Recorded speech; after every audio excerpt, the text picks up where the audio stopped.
Introduction to prokaryotic and eukaryotic cells. ठीक है, okay जी।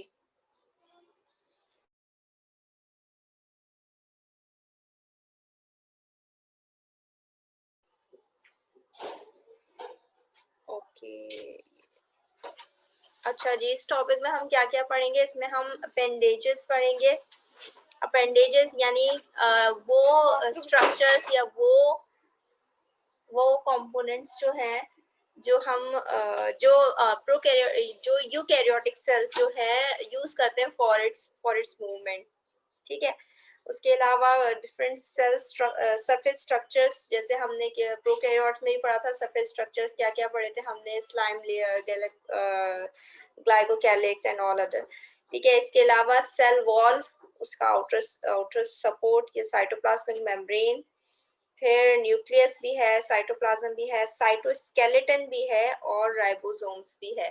अगर यूकैरियोटिक सेल को प्रोकैरियोटिक सेल से कंपेयर किया जाए तो पहली बात थी ये कि बहुत सारे सेल ऑर्गेनील्स जो यूकैरियोटिक सेल में, या सेल कंपोनेंट्स जो यूकैरियोटिक सेल में मिलते हैं वो प्रोकैरियोटिक सेल में नहीं मिलते।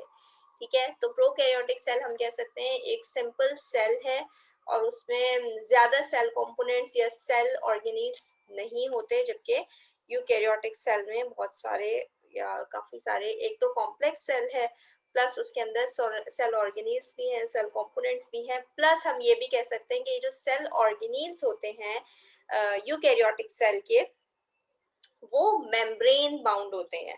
ठीक है, मतलब उनको वो भी, जैसे हम कहते हैं, जैसे हमने बताया कि जो भी सेल है वो एक खास मेम्ब्रेन के थ्रू, मेम्ब्रेन से जो है रैप होता है, लाइक सेल वॉल से रैप है, या सेल मेम्ब्रेन उसके सेल बाउंड्री बना रही होती है।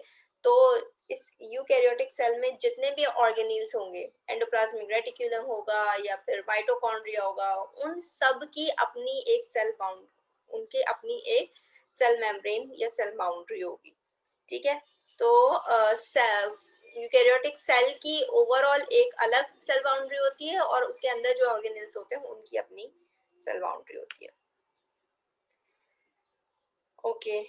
Eukaryotic cells are large complex cells which are divided into separate compartment of membrane bound components called organelles. ठीक है, यूकैरियोटिक सेल कॉम्प्लेक्स सेल है और उसके अंदर स्मॉल अदर सेल कंपोनेंट्स हैं जिसे हम कह रहे हैं जो कि मेम्ब्रेन बाउंड होते हैं। दे आर, जो उसके सेल के अंदर जो अदर कंपोनेंट्स होते हैं उनमें भी वो उनकी अपनी मेम्ब्रेन होती है, इसलिए उनको हम सेल ऑर्गेनील्स कह सकते हैं।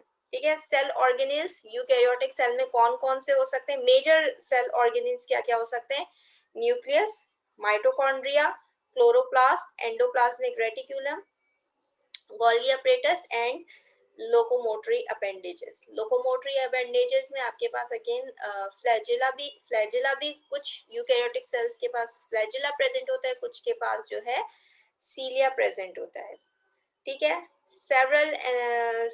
they serve as an essential function to cells such as hereditary, production of energy, synthesis, transport, movement।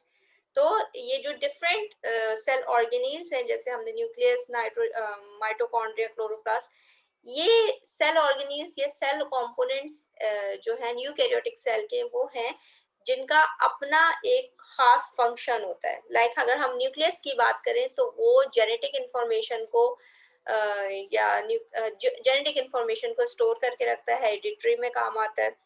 ठीक है, दूसरा फिर गोल्गी अपरेटस या एंडोप्लाज्मिक रेटिकुलम की बात की जाए तो ये लोग ये क्या करते हैं कि सेल के अंदर जो न्यूट्रिएंट्स आ रहे हैं उनको प्रोसेस करना, सिंथेसाइज करना, प्रोटीन सिंथेसिस हो रही होती है, इसके अलावा स्टोरेज हो रही होती है इन स्ट्रक्चर्स पर। माइटोकॉन्ड्रिया की बात की जाए, it is the power house of the cell. ये पूरे सेल को एनर्जी प्रोवाइड कर रहा होता है in the form of ATP molecules. ठीक है, तो ये जो है एनर्जी मॉलिक्यूल्स बना रहा होता है, फॉस्फेट मॉलिक्यूल्स बना रहा होता है, जिससे पूरे सेल को, जब तक सेल को एनर्जी नहीं मिलेगी सेल वर्क नहीं करेगा, तो एनर्जी बहुत जरूरी है। ठीक है, इसके अलावा मूवमेंट, अगेन फ्लैजिला होगा या उसमें सीलिया वगैरह प्रेजेंट होगा तो वो मूवमेंट के काम आएंगे। तो डिफरेंट सेल कंपोनेंट्स का, डिफरेंट सेल ऑर्गेनील्स का डिफरेंट स्पेसिफिक फंक्शन है जो वो परफॉर्म करते हैं, और जिसकी वजह से, जिन सेल कंपोनेंट्स की वजह से जो है यूकैरियोटिक सेल जो है एक कॉम्प्लेक्स सेल बनता है। ठीक है, eukaryotic cells are found in fungi, protozoa, algae, plants and animals. ठीक है, इन सब में जो है ये जितने भी ऑर्गेनिजम्स हैं इन सब में यूकैरियोटिक सेल प्रेजेंट होता है, जबकि प्रोकैरियोटिक सेल सिर्फ हम बैक्टीरिया को कहते हैं, या आर्की ग्रुप में भी जो ऑर्गेनिजम्स आते हैं उनको हम प्रोकैरियोटिक कह सकते हैं। अच्छा जी, ये एक फ्लो चार्ट है। यूकैरियोटिक सेल का अपेंडेजेस होंगे तो अपेंडेजेस में सीलिया एंड फ्लैजिला आ जाएगा। सरफेस स्ट्रक्चर की अगर बात की जाए तो glycocalyx, capsule and slimes present हो सकते हैं। सेल वॉल, आउटर सपोर्ट या outer layer of the cell, जरूरी नहीं है हर यूकैरियोटिक सेल में हो। डिफरेंट यूकैरियोटिक सेल में different cell wall different composition की हो सकती हैं। जैसे हमने बैक्टीरिया में पढ़ा, बैक्टीरिया की जो सेल वॉल होती है it is made up of peptidoglycan. ठीक है, उसमें पेप्टाइडोग्लाइकन लाजमी होती है बैक्टीरिया जैसा भी हो। लेकिन यूकैरियोटिक सेल क्योंकि डिफरेंट है, फंजाई में डिफरेंट, फंजाई जो है वो भी यूकैरियोटिक सेल में आता है, एल्गी जो है वो भी यूकैरियोटिक सेल में आता है, प्रोटोजोआ या पैरासाइट्स जो हैं, एनिमल्स हैं, प्लांट हैं, ये भी यूकैरियोटिक, इनके पास भी यूकैरियोटिक सेल होता है। तो डिफरेंट ऑर्गेनिजम्स हैं लेकिन सेल उनका यूकैरियोटिक है, कॉम्प्लेक्स स्ट्रक्चर है, डिफरेंट फ्रॉम प्रोकैरियोटिक सेल है। इनकी cell wall, cell cytoplasmic membrane, इन सब में बहुत एक दूसरे से डिफरेंसेस होते हैं, बहुत ज्यादा एक दूसरे से वेरी कर रहे होते हैं। इसलिए हम किसी एक ऑर्गेनिज्म की एग्जांपल नहीं दे सकते। जैसे हम प्रोकैरियोटिक सेल में एक बैक्टीरिया की एग्जांपल दे रहे होते हैं कि भाई बैक्टीरिया है और जितने भी बाहर सारे बैक्टीरिया होंगे प्रोकैरियोटिक सेल को प्रेजेंट करेंगे। लेकिन यूकैरियोटिक सेल में इतनी ज्यादा वैरायटी है, इतने सारे ऑर्गेनिजम्स आ जाते हैं कि हम किसी एक ऑर्गेनिज्म को देकर हम नहीं कह सकते कि सिर्फ यही यूकैरियोटिक सेल है या इसकी एग्जांपल है और सब ऐसे ही होंगे, ऐसा नहीं है। प्लांट्स है तो प्लांट का यूकैरियोटिक सेल की कंपोजिशन एंड दूसरी और भी चीजें, कॉम्प्लेक्सिटी जो है डिफरेंट होगी। एनिमल सेल की कॉम्प्लेक्सिटी, और जैसे अगर सेल वॉल की बात की जाए तो, अगर सेल वॉल की बात की जाए तो प्लांट सेल में, प्लांट सेल यूकैरियोटिक सेल तो है लेकिन उसमें सेल वॉल प्रेजेंट होती है, जबकि एनिमल सेल की बात की जाए तो वो भी यूकैरियोटिक सेल है लेकिन उसके अंदर सेल वॉल नहीं होती। फिर फंजाई को भी देखा जाए तो उसमें सेल वॉल प्रेजेंट होती है, लेकिन प्लांट की सेल वॉल में और फंजाई की सेल वॉल में जो है बहुत ज्यादा डिफरेंस होगा। ठीक है, तो इस तरह से जो है बहुत चेंजेस होते हैं यूकैरियोटिक सेल में, बहुत कॉम्प्लेक्स, इसीलिए कहा जाता है it is a complex cell. फिर साइटोप्लाज्मिक मेम्ब्रेन आ जाती है। फिर न्यूक्लियस की अगर बात की जाए तो अगर हमने प्रोकैरियोटिक सेल का आपको याद हो तो हमने वहाँ कोई न्यूक्लियस नहीं पढ़ा था। हमें जब ये पता था कि वहाँ जो है एक क्रोमोसोम मॉलिक्यूल या एक डीएनए मॉलिक्यूल प्रेजेंट होता है। ठीक है, और एक खास जगह पर प्रेजेंट होता है जिसे हम न्यूक्लियोलस कह रहे थे। एक जेल लाइक फ्लूइड था जहां पर जो है सारा उसका क्रोमोसोम मॉलिक्यूल जो था वो गैदर हुआ हुआ था। जबकि यूकैरियोटिक सेल जो होता है उसमें एक डिफाइंड न्यूक्लियस होता है which is bounded by membrane, cell boundary. ठीक है, सेल उसकी एक मेम्ब्रेन होती है, उस मेम्ब्रेन के अंदर जो है सारा हेरिडिटरी मटेरियल होता है जिसे हम न्यूक्लियर एनवेलप कह सकते हैं। ठीक है, न्यूक्लियर एनवेलप के बाद न्यूक्लियोलस कहते हैं। न्यूक्लियोलस बिल्कुल न्यूक्लियस का जो सेंटर पार्ट होता है उसे कह रहे हैं। क्रोमोसोम्स प्रेजेंट होते हैं उसके अंदर। ठीक है, तो क्रोमोसोम्स क्या है, डीएनए सीक्वेंसेस हैं। अच्छा जी, फिर आ जाते हैं साइटोप्लाज्म की अगर बात की तो जाए तो साइटोप्लाज्म में डिफरेंट ऑर्गेनील्स प्रेजेंट है। Endoplasmic reticulum, Golgi apparatus, mitochondria, chloroplast, lysozymes and vacuoles. इनमें से सिर्फ एक दो ऑर्गेनील्स ऐसे होंगे जो आपने प्रोकैरियोटिक सेल में भी पढ़े होंगे, लेकिन यूकैरियोटिक सेल में ये सब ऑलमोस्ट सभी सेल्स में प्रेजेंट होते हैं। क्लोरोप्लास्ट की बात की जाए तो क्लोरोप्लास्ट जस्ट आपको प्लांट में मिलेंगे या फिर उन ऑर्गेनिज्म से मिलेंगे that are able to perform photosynthesis. ठीक है। साइटोस्केलेटन की बात की जाए तो साइटोस्केलेटन भी जो है प्रोकैरियोटिक सेल में प्रेजेंट नहीं था, जबकि यहाँ पर जो है साइटोस्केलेटन भी प्रेजेंट होता है। साइटोस्केलेटन स्मॉल ट्यूब्स होती हैं या और स्मॉल थ्रेड लाइक स्ट्रक्चर्स होते हैं जो कि पूरा उसका सेल स्ट्रक्चर या सेल ऑर्गेनेल्स जिसके अंदर जो है फ्लोट कर रहे होते हैं। ठीक है। इसके अलावा हमने राइबोसोम्स भी हमने प्रोकैरियोटिक सेल में पढ़े थे, लेकिन यहाँ जो राइबोसोम्स हम यूकैरियोटिक सेल में पढ़ेंगे these will be different from the prokaryotic cell. ये एक पिक्चर है डिफरेंट ऑर्गेनिजम्स की। ये एक एल्गल सेल है, एक फंगल सेल या ईस्ट सेल कह सकते हैं इसे, ईस्ट सेल है। ठीक है। ये है प्रोटोजोअन सेल।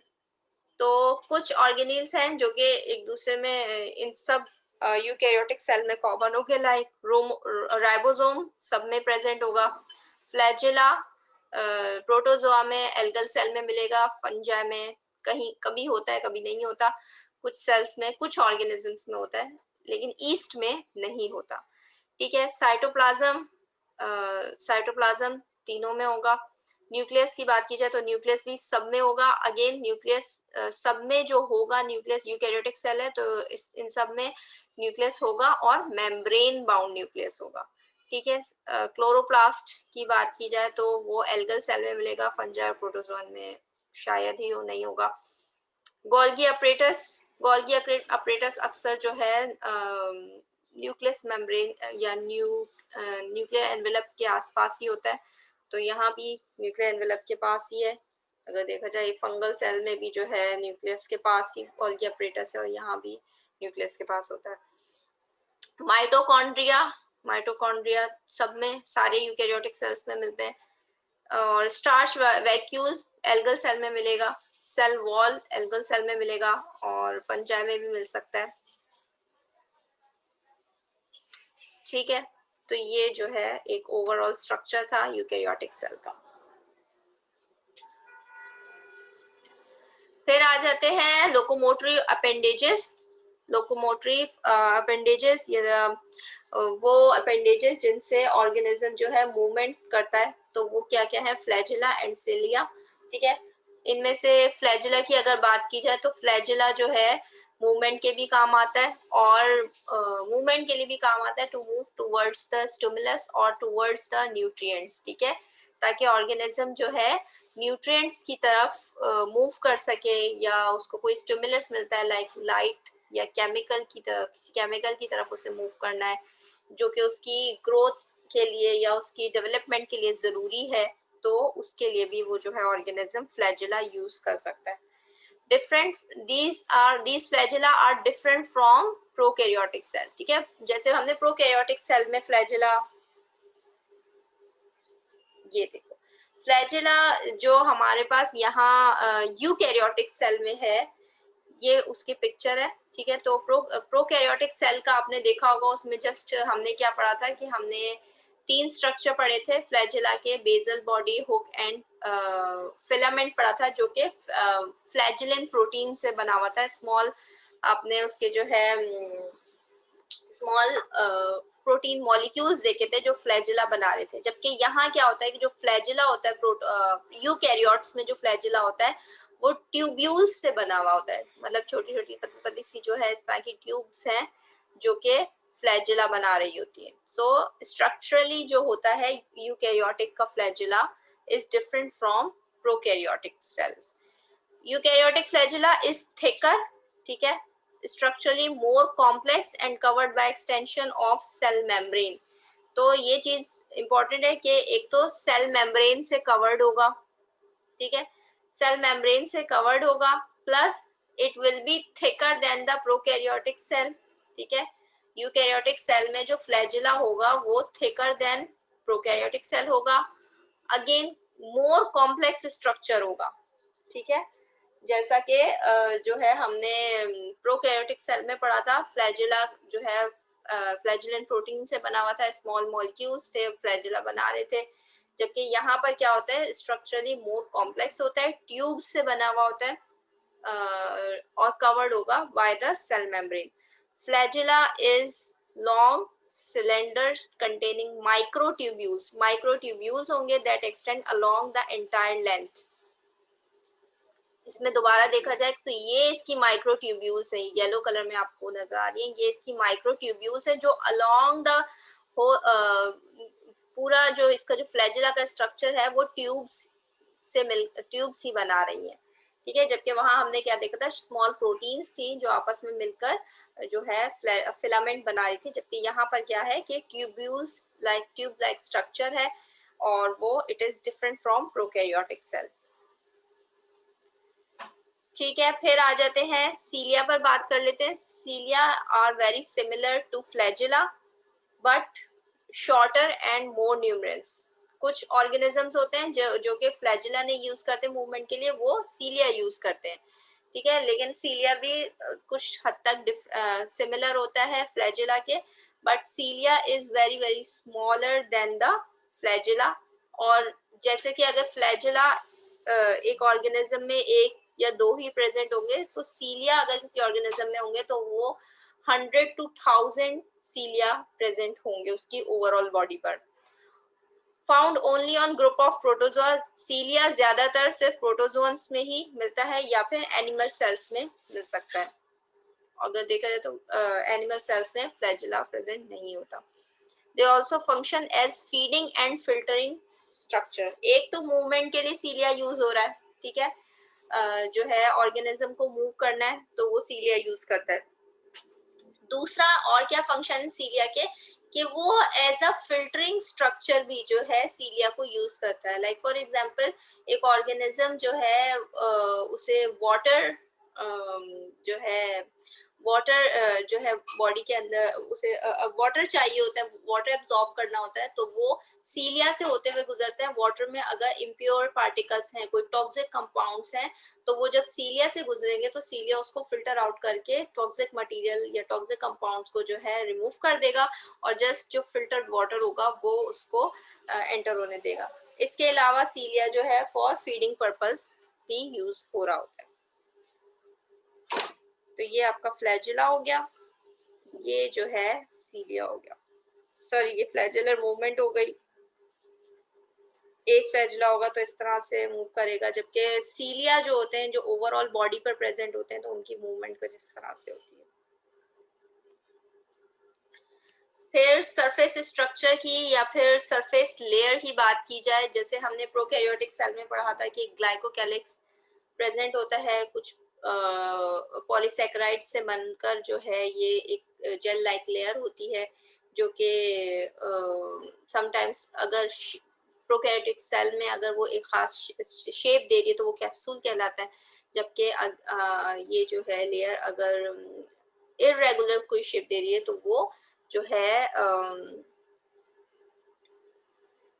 ग्लाइकोकैलिक्स कहलाता है। इस ग्लाइकोकैलिक्स लेयर का अगेन क्या काम होता है कि ये टॉक्सिक कंपाउंड्स को अलाउ नहीं करती कि वो एंटर हो सके, और फिर कुछ रेजिस्टेंट स्ट्रक्चर्स भी प्रोवाइड करता है, विरुलेंस भी प्रोवाइड कर रहा होता है। तो जो है ये आपका glycocalyx outer boundary that comes into direct contact with the environment, ठीक है। एनवायरनमेंट में डायरेक्ट कांटेक्ट किसका होता है, ग्लाइकोकैलिक्स का होता है। लाइक फॉर एग्जांपल कोई ऑर्गेनिज्म जो है लाइट से एक्सपोज होता है, तो अगर उसके सेल को वो डैमेज होगा तो वो सबसे पहले एक प्रोटेक्टिव लेयर अगर उसके पास ग्लाइकोकैलिक्स होगी तो वो उससे बच जाएगा, ठीक है। तो एनवायरनमेंट, कोई भी एनवायरनमेंट में सबसे पहले ऑर्गेनिज्म एक्सपोज होता है तो सबसे पहले उसकी जो है सरफेस स्ट्रक्चर जो होगा वो ग्लाइकोकैलिक्स होगा। It is composed of different polysaccharides, यानी कार्बोहाइड्रेट्स में जो पॉलीसैकेराइड्स कॉम्प्लेक्स मॉलिक्यूल्स होते हैं उनकी बात हो रही है कि ग्लाइकोकैलिक्स जो है पॉलीसैकेराइड्स से मिलकर बना होता है। Appear as a network of fibres, slime layer और अ कैप्सूल, ठीक है। स्लाइम लेयर भी हो सकती है और कैप्सूल भी हो सकता है। अगेन इसमें भी जो है और यूकैरियोटिक सेल में अगर कोई खास शेप दे रहा है और बिल्कुल एक अराउंड द सेल एक खास स्ट्रक्चर बना रहा है, एक खास उसको डेफिनेट शेप दे रहा है, तो वो कैप्सूल या स्लाइम लेयर कहलाएगी। Mostly similar to glycocalyx for prokaryotes. हम ये कह सकते हैं कि प्रोकैरियोटिक सेल या बैक्टीरियल सेल की जो ग्लाइकोकैलिक्स होता है, कैप्सूल होता है, It is very similar to the capsule or glycocalyx of the eukaryotic cell. अच्छा जी, अब ये किस काम आ रहा होता है? नंबर 1, प्रोटेक्शन के, adherence to the surfaces and reception of stimulus. ठीक है, अगेन यहाँ जैसे प्रोकैरियोटिक सेल में हमने ग्लाइकोकैलिक्स, कैप्सूल और स्लाइम लेयर का फंक्शन पढ़ा था कि ये एक तो एडहेरेंस यानी सेल सरफेस के साथ जो है अटैच होने के काम आता है। Number 2, protection, protection from the toxic compound, harsh environment, और फिर रिसेप्शन ऑफ द स्टिमुलस। कोई भी स्टिमुलस उसको मिल रहा है, कुछ न्यूट्रिएंट्स मिल रहे हैं या कोई उसको अदर स्टिमुलस मिल रहा है, तो वो भी रिसीव कर लेते, उसकी जो वो जो रिसीव करता है वो थ्रू ग्लाइकोकैलिक्स, कैप्सूल और स्लाइम लेयर से करेगा। फिर अगेन सेल सरफेस स्ट्रक्चर की बात की जाए तो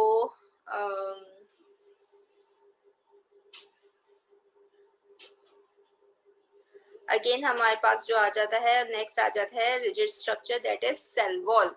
सेल वॉल अगेन मैं बताना चाहूंगी, जो सेल वॉल होती है यूकैरियोटिक सेल की, डिफरेंट ऑर्गेनिज्म की डिफरेंट कंपोजिशन होती है। प्रोकैरियोटिक सेल में ज्यादातर एक कंपोजिशन कॉमन होती है, दैट इज पेप्टाइडोग्लाइकन लेयर। लेकिन cell wall of eukaryotic cell is very very different from different among different organisms and very different from prokaryotic cell। ठीक है, जैसे कि cell wall of fungal cell की बात की जाए और प्लांट सेल की बात की जाए, तो प्लांट सेल की कंपोजिशन, सेल वॉल की कंपोजिशन डिफरेंट होती है, जबकि फंगल्स की सेल वॉल कंपोजिशन जो है डिफरेंट होती है। और प्रोकैरियोट की बात की जाए तो वो तो बिल्कुल ही डिफरेंट होती है। It is a rigid structure that provide support and shape. यहाँ पर भी सेल वॉल का फंक्शन क्या है? सपोर्ट कर रहा है, प्रोटेक्शन दे रहा है और एक खास शेप दे रहा है सेल को। But they are different in chemical composition with the prokaryotic cell wall. Prokaryotic cell wall से बहुत इसकी केमिकल कंपोजिशन डिफरेंट होगी। Fungal cell wall have a thick layer of polysaccharide fibre composed of chitin, cellulose and a thin outer layer mixed with glycans। Fungal cell wall की बात की जाए तो ये काइटिन, सेलुलोस और कुछ मिक्स ग्लाइकन से बनी हुई होती है। Algal cell wall have a different chemical composition. Commonly found substances are, algal cell wall में कौन कौन से कंपोनेंट्स मिल सकते हैं? Cellulose, pectin, mannan and minerals. ठीक है, तो इस तरह से जो है सेल वॉल जो होती है between different eukaryotic cell is different. अच्छा, इस टॉपिक को फिलहाल जो है हम यहीं तक रखते हैं।